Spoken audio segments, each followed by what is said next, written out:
L'altre dia, en el Consell Local de l'Esport, vam explicar les actuacions que tenim previstes per l'any 2022-2023. Moltes estan en marxa, i altres s'iniciaran en els pròxims mesos. Esta no estava dins de l'actuació prevista inicialment, però és una de les actuacions que estem convençuts i som conscients que n'hi ha que abordar en un futur, no molt llunyà. Per tant, conforme acabem les instal·lacions que estem realitzant ara, la planificació per al pròxim exercici és tant del rocòdrom al camp de futbol com la millora de les instal·lacions esportives. Estem compromesos en que Llíria tinga les millors instal·lacions per a que les més de 4.000 persones que fem esport habitualment a Llíria tinguem unes instal·lacions decents i en condicions. Aquesta pregunta, molt pareguda, ja la vam abordar el mes de juliol. Sí que és de veres que la parcel·la de Cibo no ha avançat el ràpidament que volíem, però estem també fent els tràmits administratius que corresponen, però la parcel·la d'Evanis han hagut alguns avanços i està, per part també d'un propietari privat, s'ha procedit a adquirir i està realitzant també actuacions allí de decoro i d'adequació. Des de l'Ajuntament de Llíria som conscients que hem d'actuar, que n'hi ha uns tràmits i per la nostra part seguirem fins al final. Des de l'àrea d'educació estan realitzant-se una programació molt variada per a 3 anys com per a gent més majoreta de 15, 16 i 17 anys. Jo anime als pares i a tots els col·lectius de gent jove a seguir les xarxes socials de l'Ajuntament, Llíria Jove, Llíria Menuda, a banda, a més de l'APP, ja que s'ha publicat tots els mesos la programació que s'ha de realitzar. És cert que a l'Espai Jove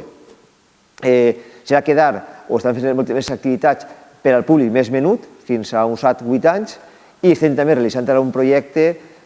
de disseny de Caporcar com a un centre més orientat a l'adolescència, on poder tindre també espais autogestionats per ells per a poder tindre activitats d'oci divers.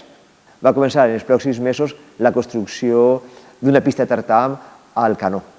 i esperem poder posar-se les fardines de claus en qüestió de 4 o 5 mesos i poder ir allí gaudir fent sèries i fent d'aquest esport que a tantíssima gent de Llíria ens apassiona.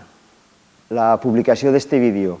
i l'inici de les obres del carril bici per Censals, que ens farà un anell que es juntarà des de la carretera de Sant Vicent fins a la carretera d'Alcubles, van a ser pràcticament a la part. Esperem que en els pròxims dies puguem començar les obres de remodelació i de millora de la mobilitat al carrer Censals a la construcció d'un carril bici que es donarà accés a tota la gent que pugui vindre des de les urbanitzacions de Puig-Xilis, el Sant Vicent,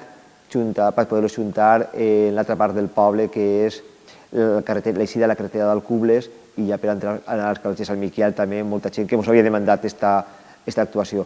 No podem fer un spoiler ara mateixa de les festes de Sant Vicent, queda encara uns mesos per davant, simplement anunciar que van ser unes festes pensades per a tota la gent. Tota la gent jove i els que som joves de mentalitat però no tan joves d'edat, crec que anem a gaudir molt, molt el cartell que està preparant-se per a aquestes festes. Van haver diversos festivals, diverses activitats que aniran anunciant-se des de cultura quan toque, però crec que podem anar preparant-se perquè van ser unes festes inolvidables.